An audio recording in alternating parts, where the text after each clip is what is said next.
मौतें हुई हैं। भिंड की विधानसभा के जाफराबाद में 32 मौतें हुई हैं।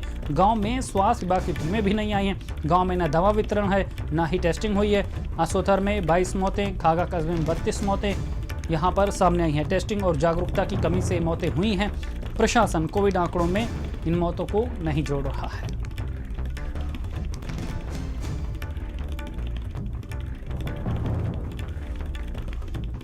और क्या कुछ गांवों की स्थिति है, ये बताने के लिए ग्राउंड जीरो से हमारे साथ तमाम संवाददाता जुड़ गए हैं। प्रबल हमारे साथ जुड़े हैं अमरोहा से और फतेहपुर से संजय हमारे साथ लगातार बने हुए हैं। सबसे पहले प्रबल आपका रुख करेंगे। अमरोहा में जो पिछले 24 घंटे के आंकड़े हैं बेहद डरावने हैं। जब ये बात की जा रही कि महामारी कंट्रोल में है, स्थिति कंट्रोल में है, तब ये आंकड़े सामने आ रहे हैं और लगातार यहाँ पर उपेक्षा भी हो रही। बिल्कुल शैलेंद्र, लगातार कोरोना के आंकड़ों में उछाल आ रहा है और बात करें पिछले 24 घंटे की तो लगभग कोरोना से एक सरकारी शिक्षक और निजी शिक्षक समेत 7 लोगों की यहां पर मौत हो चुकी है।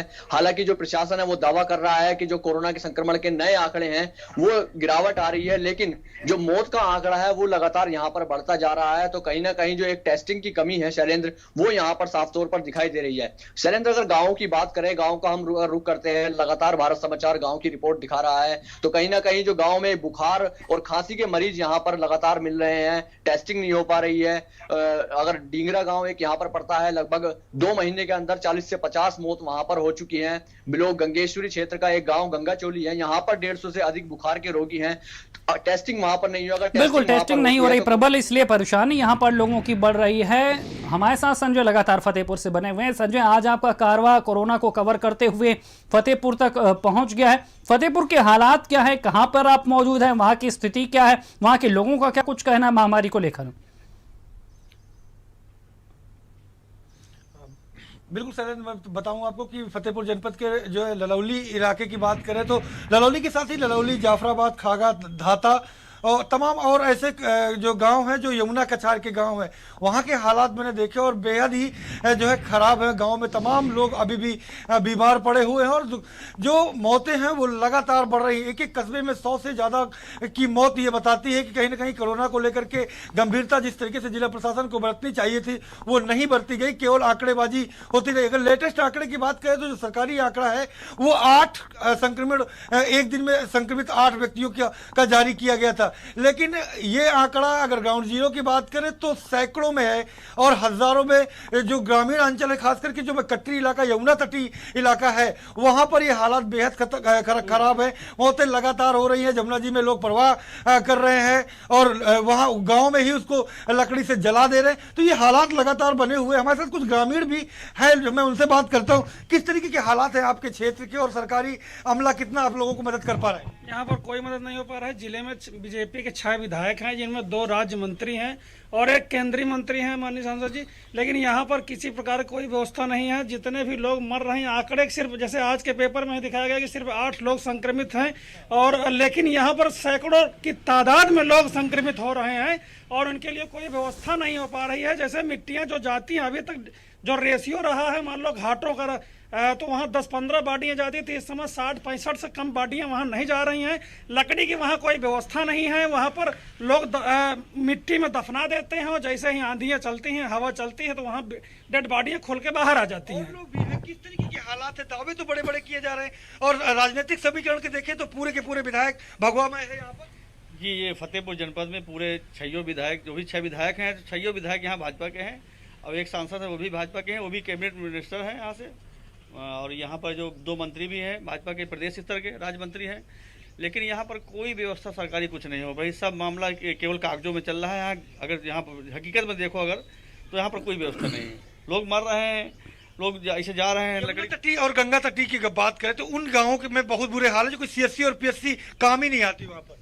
जी बिल्कुल सही बात है। PSC और CSC वहाँ कोई ना डॉक्टर है ना कोई वहाँ देखने वाला है। केवल वहाँ पहले भी यहाँ एक कंपाउंडर बैठता था, उसी के सहारे पूरी सेवा चलती थी। अब वहाँ पर कंपाउंडर भी नहीं है, केवल सब ताले लगे हुए हैं, केवल देखने के लिए बिल्डिंग बनी है, कोई व्यवस्था नहीं है कहीं कुछ। बिल्कुल, आप अभी अपने दादाजी को प्रवाह करके आए, किस तरह के हालात हैं घाट के? वहाँ पर घाट पे वहाँ पे ये हालात हैं कि वहाँ पे लकड़ियाँ भी नहीं हैं और वहाँ पे लूट मची पड़ी है। जो भी यहाँ पे जो 6 विधायक हैं, बीजेपी के मंत्री हैं, केंद्रीय मंत्री हैं, और इन लोगों की तरफ से भी कोई मतलब यहाँ पे देखा नहीं जा रहा है। और जो भी व्यवस्था है इतनी ख़राब है कि जो लोग यहाँ पे रह रहे हैं उन लोगों ने बताया कि जो कहते हैं यहाँ पे ऐसे ही चल रहा है, लकड़ियाँ 1,000 रुपये कुंटल से लेके 1500 रुपये कुंटल तक चल रही, लूट चल रही है। यहाँ पे लोगों ने शिकायत भी की, जो यहाँ पे ट्रस्टी हैं वो न सुन रहे हैं, न प्रशासन सुन रहा है, न डीएम सुन रहा है। यहाँ पे विधायक हैं माननीय सदर के हमारे विक्रम सिंह जी, उनसे भी शिकायत की गई कि इसमें कुछ देखा जाए, कुछ किया जाए, लेकिन उन्होंने भी हाथ खड़े कर रखे हैं कि कोरोना टाइम चल रहा है, इसमें अपना आप मैनेज करिए जैसा भी है। कुल मिला के पूरा सरकारी अमला जितना भी है सब कुछ बिल्कुल यहाँ पे ध्वस्त है। कोई भी विधायक, कोई भी मंत्री को सुनने के लिए तैयार नहीं है। बिल्कुल, तो आपने सलन देखा कि ग्रामीण अंचल और शहरी चाहे ग्रामीण अंचल, हालत बेहद खराब है। जनप्रतिनिधि कहीं पर भी ध्यान नहीं दे रहे, कहीं जा नहीं रहे, चाहे अपनी विधानसभा, और यहाँ पर 6 विधानसभा में 6 विधायक जो है बीजेपी से हैं, 2 राज्य मंत्री हैं, 1 कैबिनेट मंत्री, केंद्रीय कैबिनेट मंत्री हैं जो साध्वी निरंजन ज्योति है, यहाँ से सांसद भी हैं, लेकिन ग्रामीण अंचल में कोई ध्यान देने नहीं जा रहा। हाँ, शहर में फोटो सेशन जरूर, वैक्सीनेशन का फोटो सेशन देखने को मिलेगा, एंटीजन किट की शुरुआत होगी तो वो फोटो सेशन देखने को मिलेगा, लेकिन गांव में बहुत ही हालात खराब है, क्योंकि गंगा और जमुना दोनों ही 15 से 20 किलोमीटर की रेंज में हैं शहर से, और दोनों ही के कटरी गांव जो है वो बेहद ही चिंताजनक है। और जिस तरीके से बरसात ये 2 दिन से हुई, उसके बाद उमस और धूप बढ़ रही है, संक्रमण का खतरा और तेजी से बढ़ेगा, लोग ज्यादा और बीमार होंगे, तो हालात बेहद और खराब बिल्कुल होने वाले संजय, हैं। आप लोगों के बीच में वहां पर मौजूद हैं, उस इलाके में मौजूद हैं जो लगातार यहां पर संक्रमण का केंद्र बना हुआ है। गंगा किनारे घाटों की जो तस्वीरें पूरे प्रदेश में सामने आ रही हैं वो चौंकाने वाली हैं, डराने वाली हैं, भयावह मंजर है। फतेहपुर में भी हालात कोई उससे ज्यादा जुदा नहीं है जैसा लोग बता रहे हैं। जरा इनसे जानने की कोशिश करिए कि ये मंजर बदला कैसे, गांव तक ये संक्रमण आया कैसे, और उसके बाद जो संजीदगी सिस्टम की तरफ से दिखाई जानी चाहिए थी, क्या वो दिखाई दी? क्या अब कोई वहां पर प्रयास हो रहे हैं? तमाम ड्राइव चल रही है, गांव में एएनएम को भेजने की बात की जा रही है, लोगों को जागरूक करने की बात की जा रही, सैनिटाइजेशन की बात हो रही, फॉगिंग की बात हो रही, ये सब हो रहा वहां पर? बिल्कुल, अब तक जितना मैंने देखा अभी तक कहीं पर भी ऐसे जो है वो हालात देखने को नहीं मिले कि एनएम जा रही हैं कि वहां पर जो स्वास्थ्य विभाग की टीमें हैं, और लोगों से भी बात करते हैं। जिस तरीके से हालात बदले, हालात कब से बदले, कैसे हालात अचानक जो है लोग खत्म होने लगे, और टीमें क्या कर रही हैं वहां पर? हालात यहाँ पर अचानक करीब वही पंचायत चुनाव के जैसे दौरान पंचायत चुनाव, जब पंचायत चुनाव चल रहे थे, लोगों के भीड़ इकट्ठा हो रही थे, लोग कन्वेंसिंग करने के लिए जा रहे थे, आदमियों की भीड़ के साथ जा रहे, तब से ज़्यादा हालात बिगड़ गए। इसके पहले तो हालात सामान्य थे, पंचायत चुनाव के बाद हालात बहुत ज़्यादा स्तर से बहुत तेजी से बिगड़े हालात। और इसी के बाद काबू करने के लिए कोई रास्ता दिखाया सरकार ने या जिला प्रशासन ने? नहीं, अभी तक तो कोई काबू करने कोई रास्ता, बस केवल कागजों में चल रहा है। यहाँ हकीकत में कोई कागज की कोई कार्रवाई नहीं चल रही, ना कोई, बस अपने इस तरह से जो राम भरोसे गाड़ी चल रही है, बाकी कुछ नहीं हो रहा है सरकारी भरोसे यहाँ से। बिल्कुल, यमुना तटीय गांव के हालात अगर देखें तो पंचायत चुनाव के बाद जैसे ने बताया कि बिगड़े, तो क्या वहां एनएम पहुंच रही है, स्वास्थ्य विभाग की टीम पहुंच रही है जैसा दावे किए जा रहे हैं? नहीं, वैसा ऐसी कोई व्यवस्था नहीं है, ना यहाँ एएनएम पहुंच रहे हैं, ना जीएनएम पहुंच रहे हैं। पंचायत चुनाव को लेकर जिस प्रकार से लोग बाहर से, दिल्ली मुंबई से लोग आए यहाँ पर, उनको उनकी वजह से और ज़्यादा यहाँ हालात खराब हो गए। कहीं कोई टेस्ट नहीं हुआ, अगर उनके जो लोग बाहर से आए हुए थे उनका अगर टेस्ट होता तो हो सकता है स्थितियाँ दूसरी होती, लेकिन उनके न टेस्ट हुए, आदमी आराम से अपने अपने घरों में आ गया बीमार, और पूरी तरीके से गाँव में जैसे ललौली है, ललौली में कम से कम 100 मौतें हो चुकी हैं, अब 45 मौतें हमारे कम से कम गाजीपुर में हो चुकी हैं, असोथर में 25-30 मौतें। शहरों में पोजीशन यह है कि सैकड़ों लोग हर मोहल्ले से मर गए हैं, लेकिन इसकी कोई व्यवस्था नहीं हो पा रही है। बिल्कुल सही है। तो पंचायत चुनाव के बाद जिस तरीके से ललौली के हालात बदले, उसके पीछे क्या कारण मानते हैं? जी, वहाँ पे एक तो जो भी व्यवस्थाएं थी, उन व्यवस्थाओं को तो सिर्फ वहाँ के प्रशासन, चाहे वो आपके कोतवाल रहे हों, एसओ रहे हों, या मान लीजिए वहाँ के एसडीएम वगैरह जो लगता है जो उनका, उन्होंने अपना कोई कार्य नहीं किया। सब अपने आराम से घर बैठे रहे। उनको सिर्फ पंचायत के चुनाव में जो प्रत्याशी रहे उनके यहाँ सब दारू मुर्गा करने की उनसे फुर्सत नहीं मिली। जो बाहर से आए उनको कैंडिडेटों ने वहाँ पे अपना अपना बिल्कुल उनको सर में बैठाल के रखा कि वे हमारे वोटर हैं। अगर प्रशासन चाहता तो इसको जो है कहते हैं रोक सकता था, काफ़ी हद तक इसको जो है कहते हैं कंट्रोल किया जा सकता था, लेकिन यहाँ पे कुछ ऐसा कोई काम नहीं हुआ। और सारी जो है कहते हैं वहाँ पे जो लोग आए इधर उधर सब मिले, बैठे उठे। कम से कम जो पिछली बार का लॉकडाउन था उसमें जांचें होती थी और क्वारंटाइन सेंटर में उनको पहले भेजा जाता था। इस बार कुछ ऐसा कोई भी व्यवस्था नहीं थी। सब लोग आ रहे थे, धड़ल्ले से अपने घर जा रहे थे, इधर उधर मिल बैठ रहे थे, सबको मिलना बैठना। देहात के अलावा अगर शहर सदर की बात करें तो वहाँ के किस तरीके के हालात है? आते जाते रहते हैं आप लोग? जी, सदर में हमारा घर एक है हमारे बड़े भाई साहब का, वहाँ सिविल लाइन में है। ये डीएम आवास के पास में ही है।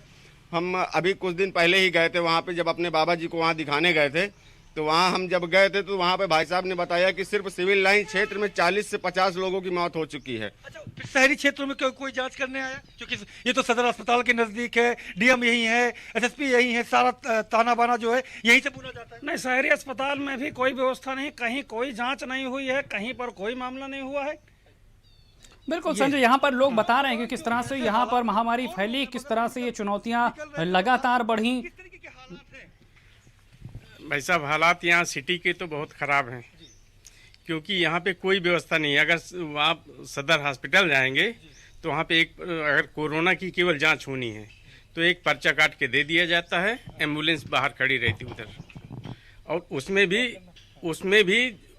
भी जब तक उनके पास किट रहती है तब तक तो काम करते हैं, अदरवाइज बंद कर देते हैं। जांच भी नहीं होती है। तो ये दर्द है शैलेंद्र, आपने देखा कि तमाम लोग जो अपनी जो आप बीती है, ये खुद बता रहे हैं कि सदर अस्पताल के क्या हालात हैं। एंटीजन जो है, मेरे पापा खुद अभी कोरोना से एक्सपायर किए हैं 30 अप्रैल को। किस तरीके के व्यवहार किया इन लोगों ने जब आपके फादर डेथ हुई थी? कोई वहाँ पे जांच ही नहीं हो पाई उनकी, ना तो किसी हॉस्पिटल ने एडमिट किया, एडमिट नहीं भी? किसी हॉस्पिटल में एडमिट नहीं। संघर्ष करना पड़ा उनके इलाज के लिए, क्योंकि मौत तो हो गई। आकांक्षा नर्सिंग होम में मैंने 20,000 का सिलेंडर, ऑक्सीजन कमी हुई थी, आकांक्षा नर्सिंग होम में मैंने 20,000 का सिलेंडर खागा से परचेज किया था। उसके बाद उनको एडमिट किया था, 6-7 घंटे वहाँ पे रहे हैं, और अंतिम स्टेज जब आ गई कि हाँ उनको नहीं बचना है, तब मैं घरे के चला आया था कि सब लोग कम से कम जीत। उसके बाद कोई घर आया सैनिटाइज करने? कोई नहीं आया, कोई नहीं आया। तो जिस तरीके से दावे किए जा रहे हैं, उन्हें कितना दावों को कितने हकीकत में मान रहे हैं? ये गवर्नमेंट इन दावों को मान ही नहीं रही है, बस इससे ज्यादा हम कुछ नहीं कह सकते। तो आप देख लीजिए, खुद पिता को खोया, 20,000 रुपए में ऑक्सीजन का सिलेंडर परचेज किया, और तब जाकर के कहीं एडमिट हुआ। लगातार अपने पिता को लेकर के जो है एडमिशन के लिए दौड़ते रहे। ये हालात हैं फतेहपुर जनपद के। और जबकि यहाँ पर आधी सरकार बैठी हुई है, तमाम लोग फोटो खिंचाने के लिए तमाम चीजों की शुरुआत करते हैं, फोटो सेशन होता है, लेकिन ग्रामीण अंचल और शहरी क्षेत्र दोनों की हालात बेहद ही खतरनाक और भयावह बने हुए हैं। शैलेंद्र, बिल्कुल संजय, हालात केवल ये फतेहपुर के नहीं है, बरेली के भी यही हालात हैं। मझगांव ब्लॉक की ही बात कर लें तो 20 के करीब लोग यहाँ पर उनकी मृत्यु हो चुकी है। बरेली की गांव में लगातार वायरस का प्रकोप देखने को मिल रहा है। सिस्टम से जो उम्मीदें थी वो यहाँ पर दिखी नहीं, जिसके कारण लगातार प्रकोप बढ़ता जा रहा है। एक महीने में 20 से अधिक लोगों की मौत हो चुकी है। इतना ही नहीं, गांव में दर्जन लोग बुखार से पीड़ित हैं, जिससे ग्रामीणों में अब डर का माहौल भी है। अजय लगातार हमारे साथ बरेली से लाइव जुड़े हुए हैं। अजय, जिस तरह से 20 लोगों की मौत हुई है, ये बता रही है कि जो दावे हैं वो सब हवा में हैं और दर्द जमीन पर है, और ये जो जंग चल रही है कोरोना से, वो कितनी मजबूती से लड़ी जा रही है कि 20 लोगों की मौत हो गई और यहाँ पर अभी भी संजीदगी नहीं दिख रही। देखिए शैलेंद्र, बताना चाहूंगा जो राजपुर कला जो ग्राम की हम लोग बात कर रहे हैं, ये मुख्यालय से लगभग 45 किलोमीटर दूर है। थोड़ा सा कच्चा रास्ता है, थोड़ा सा पानी भरा है। हम वहां पे पहुंचे तो वहां के हालत हमने देखे तो दिल को दहला देने वाले थे, क्योंकि एक महीने पे उस राजपुर कला गांव में जो है 20 लोगों ने दम तोड़ दिया, लेकिन उसके बावजूद भी कोई किसी तरह की कोई स्वास्थ्य महकमे ने कोई पहल नहीं करी, किसी तरह का सैनिटाइजेशन नहीं हुआ। कल जब हम गए थे तो बारिश हो रही थी रास्ते में, और जब हम बारिश में वहां पहुंचे तो गलियां बजबजा रही थी, मतलब उनसे साफ ये लग रहा था कि महीनों से नालियों की सफाई नहीं की जा रही थी। जिस तरह से बारिश हुई उससे नालियां जो है सड़कों पे बह रही थी, उससे संक्रमण को और बढ़ावा मिलेगा। दर्जनों लोग थे ऐसे जो घरों में मिले थे, जिनसे हमने बात करी, फासला बना के हमने बात करी, क्योंकि वो मालूम नहीं था कि वो बुखार है तो वो किस तरह का बुखार है उसमें। तो हमने अपना फासला बना के उनसे बात करी, तो कुछ लोग ने बात की हमसे, कुछ लोग बात करने में सक्षम नहीं थे, उसकी हालत ज्यादा खराब थी, सांस लेने में दिक्कत थी। जिस तरह से गांव में हमने जो लक्षण दिखाई दिए वो कोरोना के दिखाई दे रहे थे, कि बुखार आ रहा था उन लोगों को और सांस लेने में दिक्कत हो रही थी। कई लोग ऐसे थे जो झोला छाप डॉक्टर थे, उनसे दवा लेके और अपना फायदा लिए हुए थे। लेकिन जिला मुख्यालय की बात की जाए तो वहां अभी तक किसी भी तरह की कोई मदद नहीं पहुंची, किसी भी तरह का कोई सैनिटाइजेशन नहीं हुआ। लेकिन वहां के जो ग्राम प्रधान थे उनसे हमारी बात हुई, उन्होंने कहा कि हमने अपने स्तर पे जो है गांवों में जो है मुख्य रास्ते, मुख्य बाजार है, वहां पे हमने सैनिटाइजेशन करा। लेकिन जब उसके गांव के जब पिछली मुस्लिम आबादी की तरफ हम गए तो वहां पर जो है रोडें नहीं बनी थी, नालियां वहां पे बहुत ज्यादा बजा रही थी, लोग परेशान थे। हमने उनसे बात करी कि किस तरह की यहाँ पे आपको बुखार से त्रासदी झेली है यहाँ पे, और आने वाले समय में सरकार से क्या मांग करते हैं। तो उन्होंने कहा सरकार से हम कोई मांग नहीं करते हैं, क्योंकि हमारे गांव में 20 लोग की मौत हो चुकी, लेकिन उसके बावजूद भी कोई यहाँ नहीं आया। हम सिर्फ इतना चाहते हैं कि सरकार आए तो हमारी नालियां साफ करा दे, हमारे क्षेत्र में जो गंदगी है उसको साफ करा दे, और जो बीमार है उनको करा दे इलाज की। उनको कोरोना तो नहीं है, अगर कोरोना है तो हम अपनी तरफ से एहतियात करते हैं, लेकिन मैं बताना चाहूंगा बिल्कुल अजय, यही हालात है जिसकी वजह से ये परेशानी लगातार बढ़ती जा रही है। बरेली के गांव में भी वायरस का प्रसार तेजी से हो रहा है। तमाम जानकारी देने के लिए आप दोनों का ही शुक्रिया।